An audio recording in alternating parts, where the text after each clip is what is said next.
Itu kan ngomong nggak benar itu. Habib walaupun zina, walaupun minum arak, pasti masuk surga. Walhasil mereka ini menganggap diri mereka super. Kiai-kiai Jawa ini bukan Habib di bawah mereka. Ini bertentangan dengan Quran dan bertentangan dengan Rasulullah sendiri. Inna akramakum indallahi atqakum.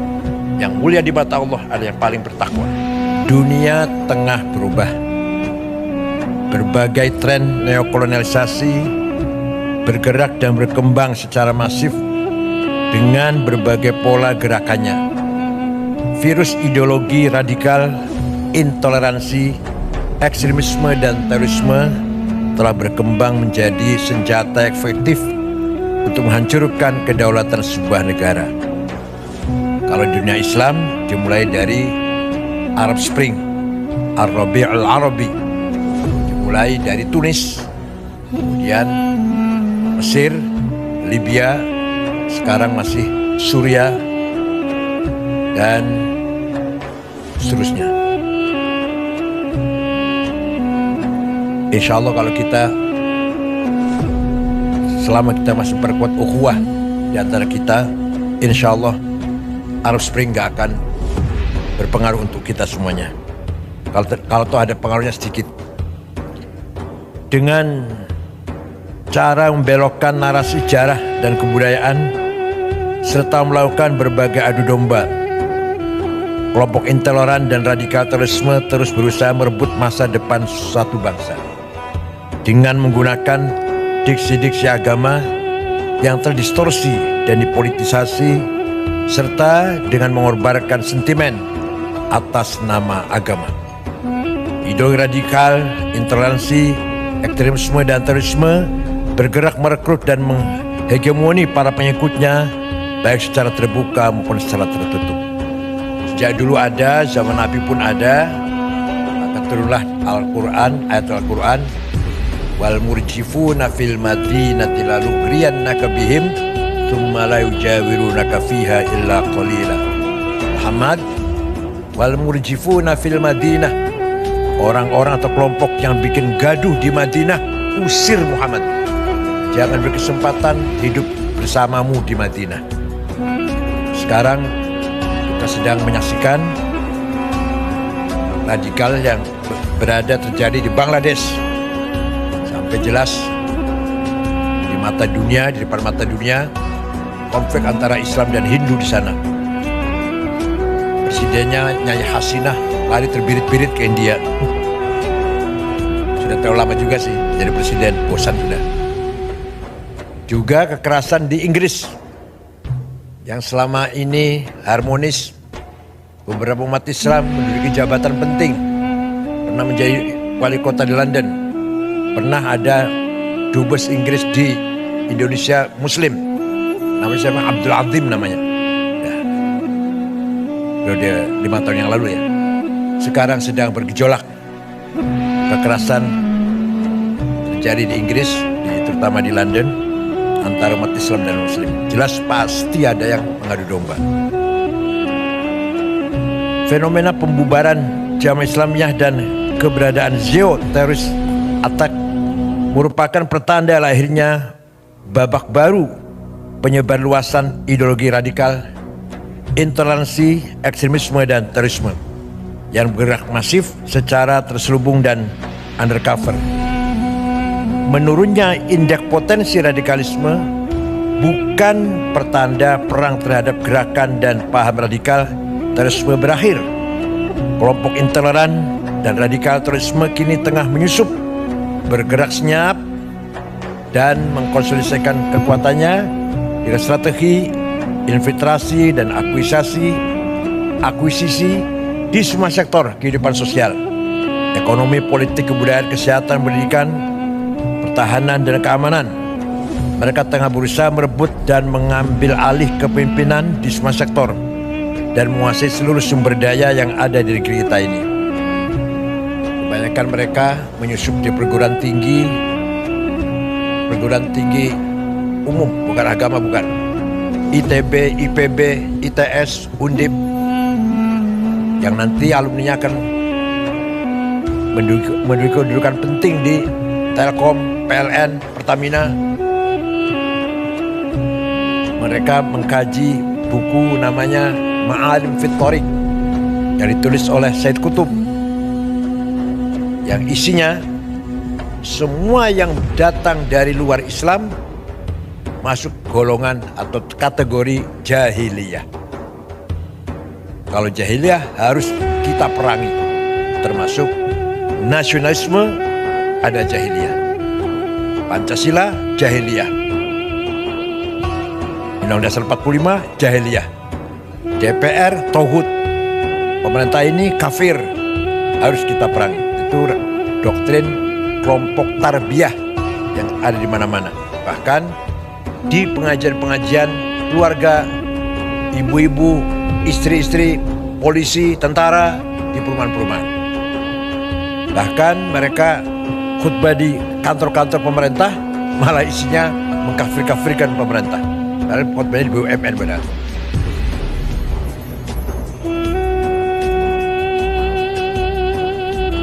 Para penyelenggara negara, aparat penegak hukum dan khususnya BNPT harus lebih waspada dan melakukan screening secara lebih detail terhadap sel-sel intoleransi dan sel-sel radikal terorisme yang lebih luas di ruang publik. Karena sel-sel tersebut tidak lagi menunjukkan tampang garang dan bergerak secara sembunyi-sembunyi, tapi dengan terang benderang mereka bergerak menggunakan berbagai identitas dan cover, baik sebagai politisi, polisi, tentara, pebisnis, pendidik, agamawan, atau profesi lain. Kelompok polisi ada namanya polisi as-sunnah. Harus kita awasi lah kita. Alhamdulillah hadir tengah-tengah kita Bapak Dr. Sony Haribowo ya Pak ya. Ini ahli cyber security, terutama di bidang jasa keuangan, perbankan, domisili di New York, kebetulan lagi pulang Indonesia, dan aktif di SAS Center, beliau sebagai Dewan Pakar. Dan terima kasih atas kedatangannya. Ada Pak dari SAS Center, ada Pak Singgih, ada Pak Gus Gofur, Mas Pungki, satu lagi apa Mas Pungki? Pak Dwi. Mas Pungki ini dulu wartawan, apa sekarang masih wartawan juga?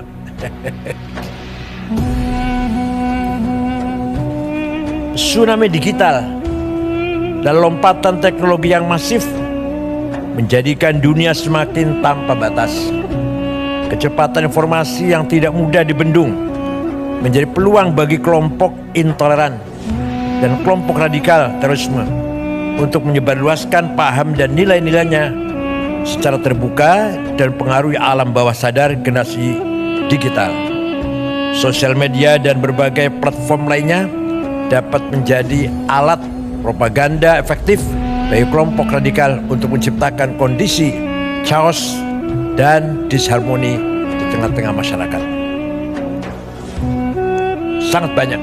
Di TV pun masih ada penceramah yang mengarah pada radikalisme yang kita tonton tiap pagi, begitu di radio, seperti TV-TV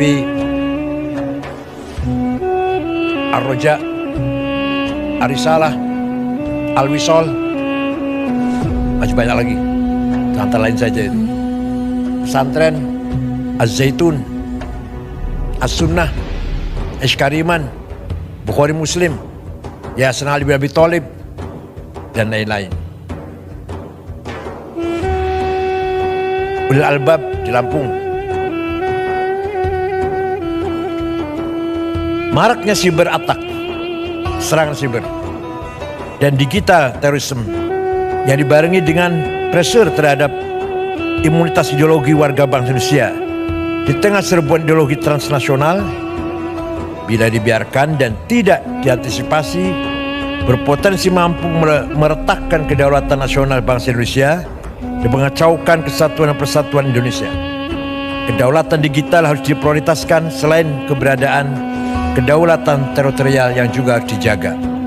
Penguasaan terhadap teknologi dan infrastruktur digital secara mandiri, keberadaan regulasi yang tepat, dan pengembangan talenta digital memadai, serta upaya literasi digital harus terus didorong dan difasilitasi agar seluruh stakeholder bangsa dapat menjadi ujung tombak penjaga kedaulatan digital Indonesia. Di DPR pernah dibahas nggak Pak Anwar Sanusi? Pak Anwar Sanusi, di DPR dibahas nggak? Nggak, pengamanan digital, keamanan cyber, dibahas nggak di DPR? Komisi berapa itu? Komisi berapa? 3. Dampak krisis global dan residu politik Pilpres 2024 harus segera dimitigasi dan disolusikan bersama, sehingga persatuan kesatuan nasional dan masa depan bangsa tidak terkoyak. Benang kusut perbedaan pandangan dan pilihan politik harus diakhiri, dan rasa persaudaraan sebagai sama warga bangsa harus segera dipulihkan kembali. Memang terus terang kita malu dengan pemimpin yang non muslim. Kalau kita bicara agama ya, kita dapati pemimpin muslim yang amburadul, yang kacau balau, semrawut. Betapa kita bangga atau kita acungi jempol, kita hormati pemimpin yang non muslim. Seorang Perdana Menteri Belanda, siapa namanya itu? Lupa namanya. 14 tahun jadi Perdana Menteri. Setelah serah terima jabatan, pulang pakai sepeda pancal. Gak ada pengawal, gak ada yang nganter, pakai sepeda pancal. Mantan Perdana Menteri Belanda. Baru saja serah terima jabatan dari kantor, pulang naik sepeda pancal. Beberapa pejabat yang saya tahu di Australia tanpa pengawal, gubernur pada tanpa dikawal, saya pernah jumpa. Di kita yang beragama Islam, yang kaya dengan dalil ayat Quran dan hadis, 330 triliun entah kemana itu.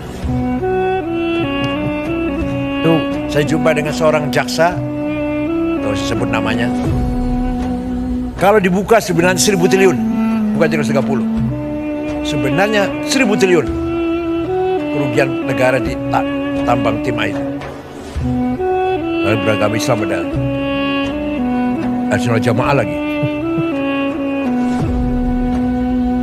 Momentum 17 Agustus di depan mata. Maknai kemerdekaan Indonesia harus lebih bisa dimaknai sebagai momentum untuk melakukan refleksi, evaluasi, dan menyusun rencana aksi guna mewujudkan cita-cita kemerdekaan Indonesia. Kalau dalam bahasa Arab, muhasabah, introspeksi. Kemudian kalau kita menjumpai kegagalan, mu'atabah, blaming self, jangan nyalakan orang lain. Kemudian ke depan, muraqabah, tetap kita membangun optimis.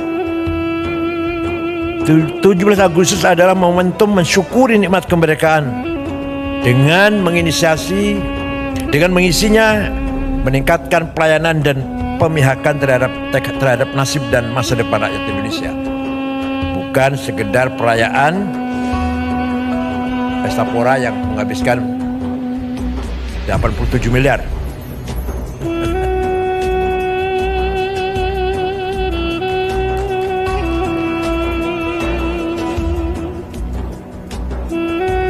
Demikian halnya peringatan kemerdekaan dengan pernak-perniknya seharusnya wajib menjaga harmoni keberagaman dan menjaga perbedaan keyakinan, bukan sebaliknya seolah menjadi ajang penyelarasan dengan tekanan tertentu untuk menanggalkan kewajiban agama.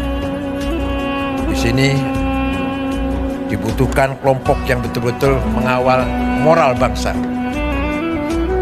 baik dari ulama Islam maupun dari para agamawan agama-agama yang lain. Al-Quran jelas sekali. Wala tasubbul ladzina yad'una min dunillah fa yasubbul 'adwan bighairi 'ilm. Kadzalika zayyana likulli ummatin 'amalahum kamu jangan mencaci maki non-muslim. Jangan mencaci maki orang yang tidak menyembah Allah. Jelas sekali Quran itu. Karena masing-masing kelompok umat mempunyai kebanggaannya masing-masing. Tidak boleh kita saling mencaci maki, harus kita hormati. Wala tasubbul ladzina yad'una min dunillah. Jangan menghina orang yang tidak menyembah Allah. Bapak sekalian, kelompok intoleran dan kelompok radikal terorisme hingga kini masih seringkali memanfaatkan rumah-rumah ibadah, majelis-majelis taklim dan pusat-pusat kegiatan keagamaan di lingkungan pemerintahan, BUMN yang masih terlalu longgar untuk menjadi wahana persemaian ideologi dan penyebarluasan gagasan kekerasan dan anti moderasi agama. Karena di Jakarta itu sholat Jumat sangat banyak, stok khotib kurang. Saya gitu asal mulanya tuh. Jadi khutbah khotib seadanya. Masjid banyak, kantor-kantor Jumatan, masjid-masjid di masyarakat sangat banyak. Yang mampu khutbah kekurangan. Jadi stok khotib yang kurang. Akhirnya seadanya khotib, asal bisa ngomong. Karena naiklah ke panggung-panggung khutbah Jumat orang-orang yang tidak layak, tidak pantas menyampaikan dakwah Islam dengan sebenarnya. Dalam khutbah mencaci maki, tidak sah itu khutbahnya. Kalau ukuran kitab Fathul Mu'in, Fathul Qarib nggak sah. Nyebut nama aja nggak sah. Kalau khutbah mencaci maki orang dengan menyebut nama sudah tidak sah itu. Kalau mau ceramah, kalau mau menyebut nama di luar khutbah, ceramah biasa. Dalam khutbah, 2 khutbah itu mengganti 2 rakaat salat zuhur. Sangat suci, sangat sakral khutbah Jumat itu.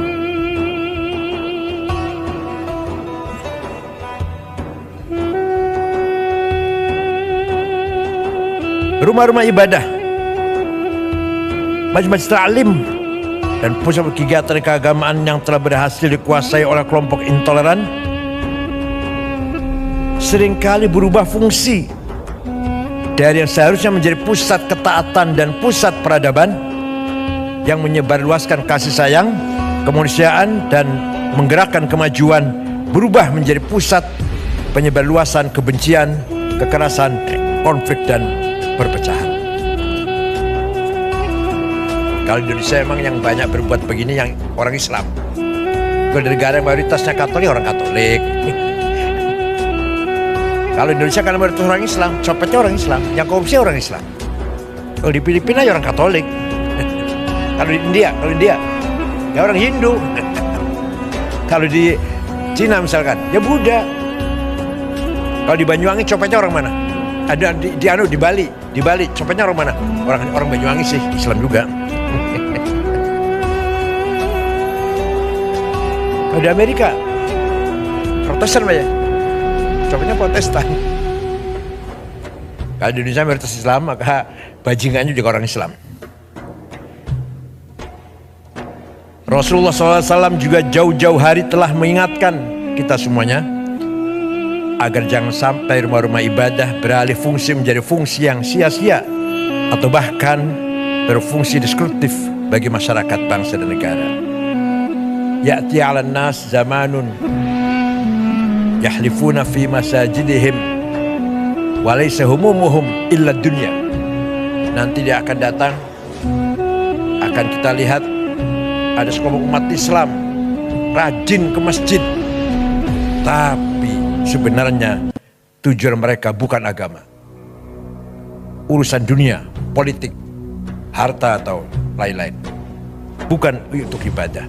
Sudah ada hadisnya itu. Fala tujalisum, jangan kamu pergauli mereka itu. Rawahu Al-Hakim. Jadi 15 abad yang lalu Nabi sudah memprediksi akan terjadi sekelompok orang rajin di masjid, tapi tujuannya bukan untuk ibadah. Virus ideologi radikal intoleransi yang bergerak masif secara terselubung dan undercover harus diberantas tuntas. Imunitas ideologi harus diperkuat. Konsensus nasional, spirit kebinekaan dan spirit cinta tanah air harus terus dijaga dan dikonsolidasikan.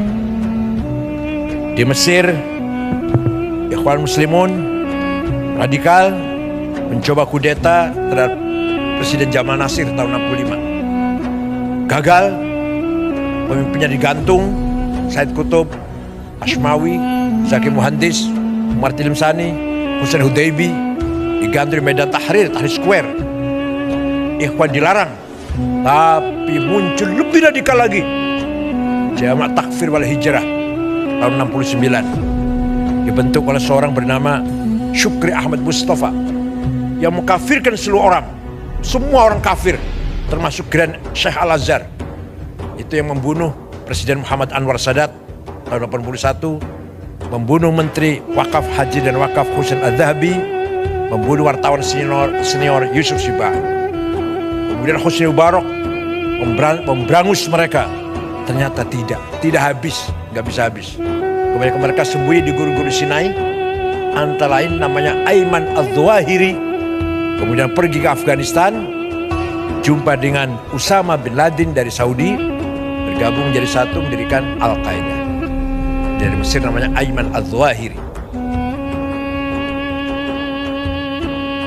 Kalau ISIS didirikan oleh seorang remaja umur 22 tahun dari Jordan namanya Mus'ab Zarqawi.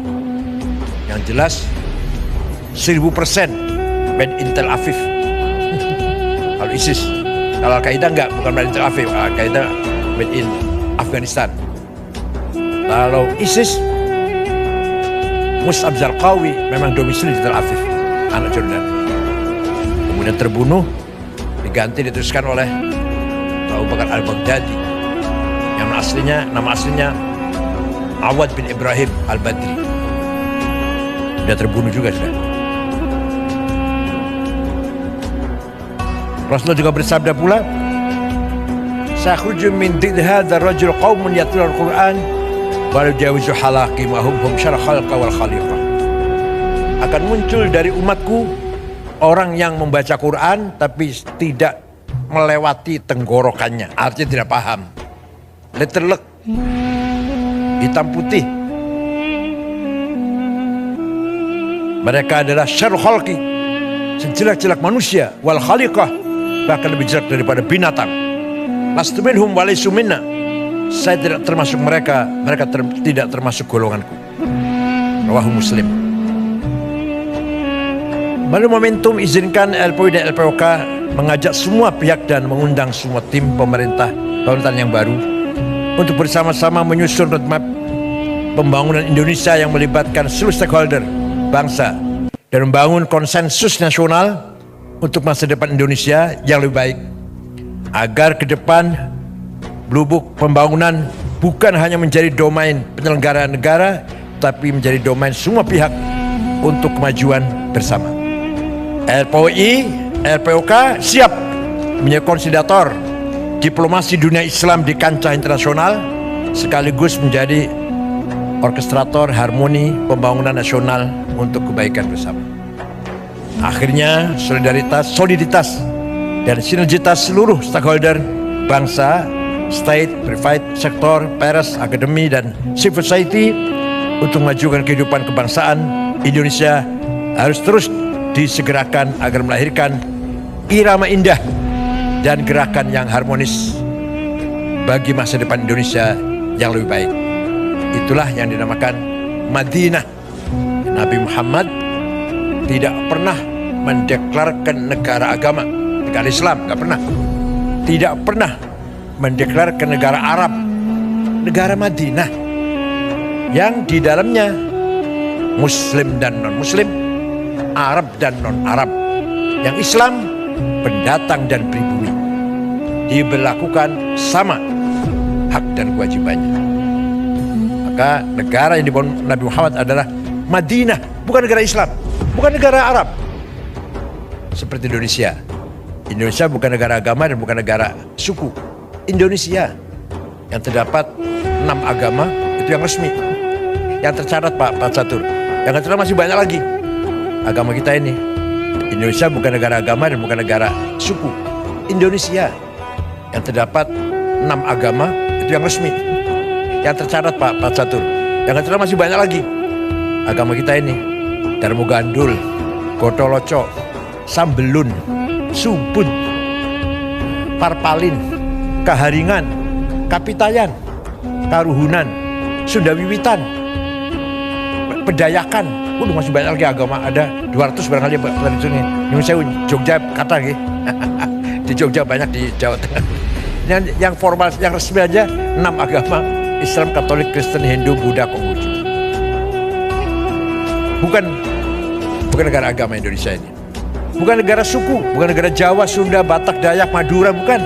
Indonesia. Yang di dalamnya ratusan suku. Berapa? 400 ya? Lebih suku ya? 400 lebih suku dan 1000 lebih bahasa.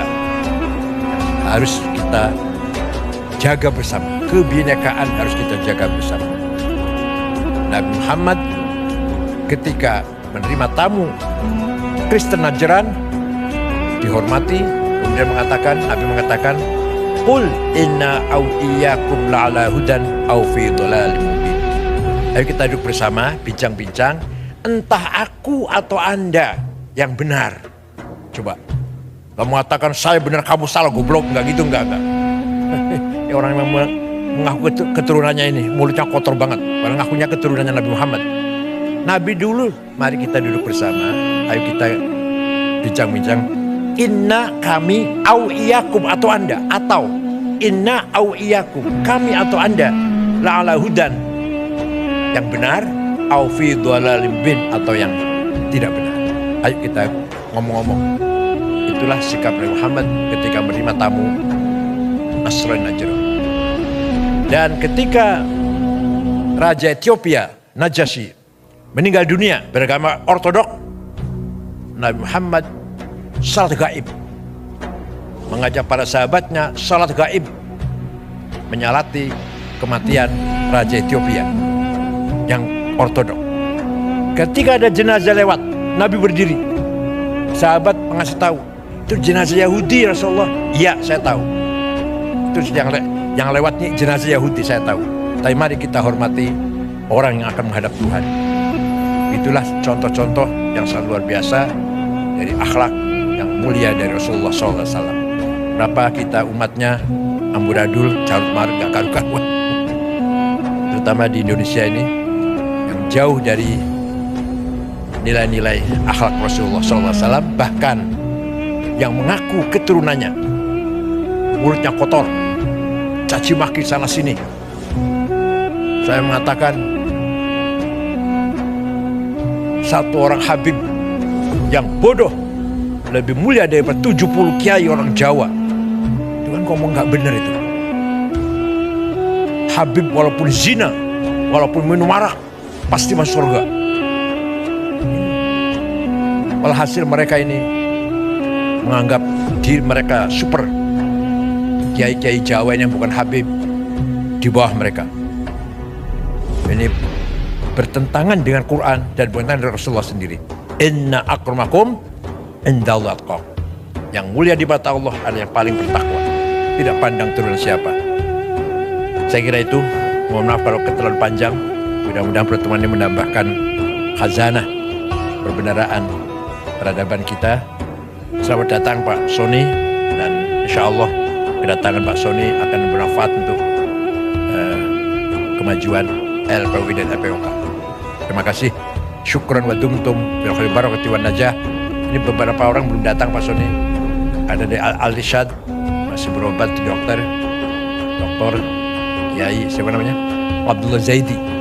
Dari Wasliyah Profesor Yusnar masih di jalan dari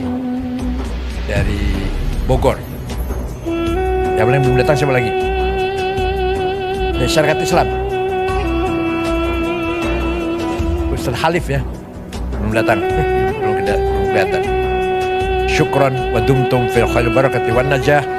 Wallahu a'lam. Wassalamualaikum warahmatullahi wabarakatuh.